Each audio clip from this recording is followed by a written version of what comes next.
All right, welcome back. Just kicking it through a Wicked Woman Wednesday. Renelle Moore is a great friend of ours. She hasn't been back to Northeast since like March, I think. She's hibernating down in Florida. And this one here, Zen Sams, has been with us almost from day one. She fled to Canada for a little while. She has a dual passport, so they let her back in.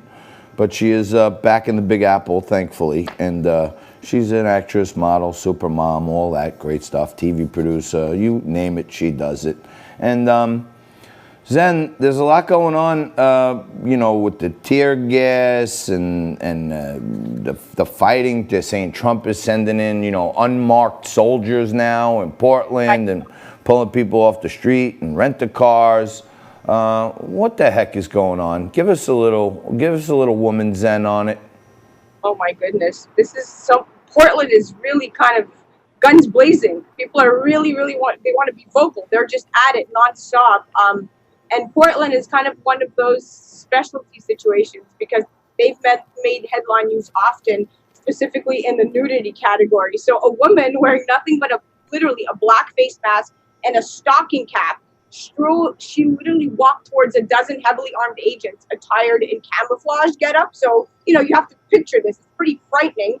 And this is downtown Portland Street, right? So the cops are lined up. This woman shows up completely naked and mainly people claim that she emerged from what seemed like an apparition from clouds of tear gas. All the while, federal agents were literally firing pepper balls at angry protesters. This was last Saturday evening. Ouch. So numerous photos and videos posted on Twitter showed this unidentified woman as she halted in the middle of the street at about 1:45 in the morning.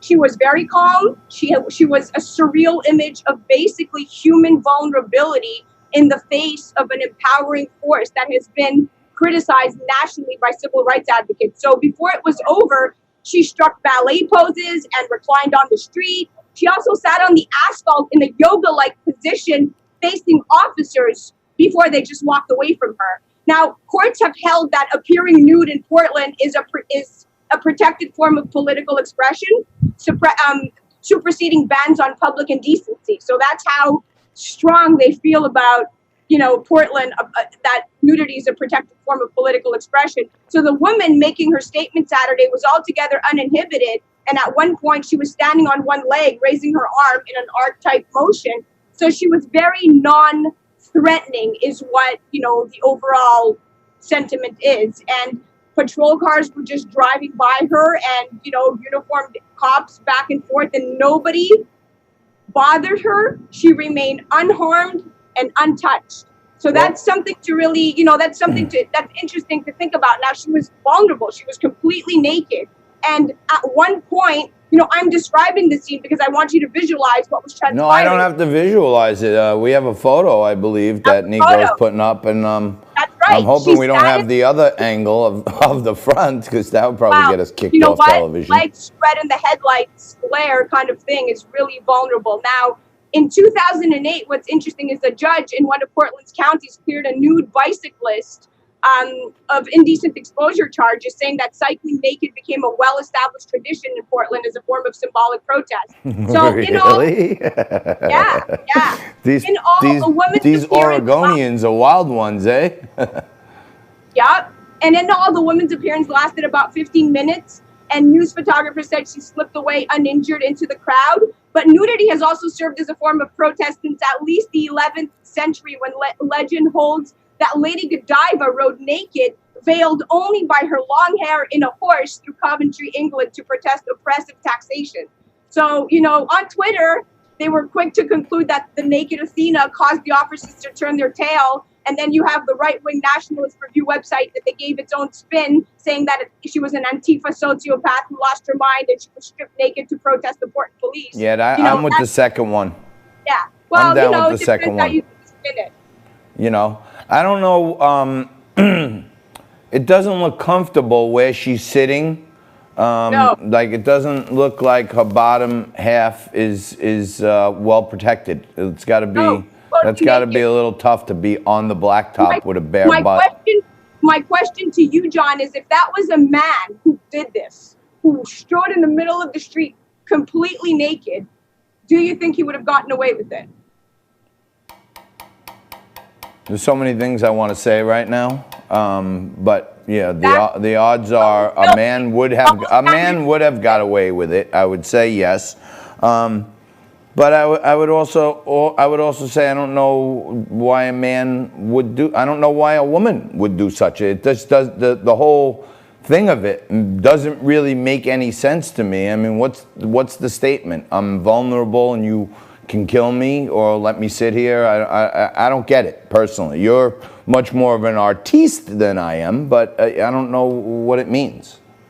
You know what? You're right. A lot of people share the same sentiment. Like, what is happening? That's such a non sequitur. Like, what is she doing? She's trying to take away from the protests that the underlying, sentiment is Black Lives Matter, and all of a sudden you have this, woman slipping in and out of a crowd of protesters completely naked, trying to make a statement.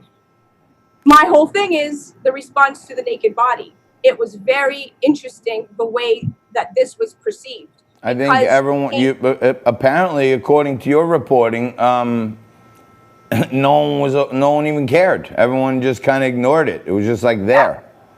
She was there and made headlines, but I mean, she wasn't, look, people definitely weren't trying to hurt her. So I think her sentiment was, I walked through the most dangerous part of town in the height of a riot and protest, unarmed, naked, no weapons in my hand, uninhibited, bearing no ill will, and I didn't emerge with a single scratch. And that message, that way of really seeing this position, showed that if people tried to channel their vulnerable side, we would be much less aggressive as a society. Oh, come on. Don't start. Yeah. Don't, you're usually so fair. You're going to start going down that snowflake route now. We don't need to channel our vulnerable side. Leave the cops alone.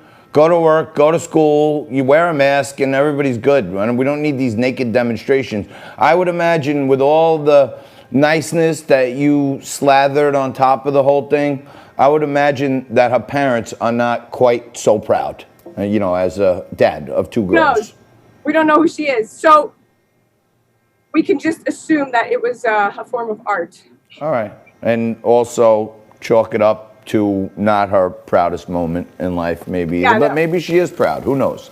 The good thing is every week you come here and bring us the best stories. Today, you even sent in an almost naked photo, which is salacious, and that's ratings right there. So I had to go with the story, but you're the best. Thank you for helping us out every week. You're the bomb. Welcome, my darling. I will see you Friday. Zen Sims, model, actress, supermom, and giving us her woman's perspective on, I guess, female performance art during a quarantine in the middle of a riot, we'll call it. Who knows? I don't know. And then you want to know why I'm drinking lemonade and vodka. We'll take a quick break. Come back right after this with Gail Casper.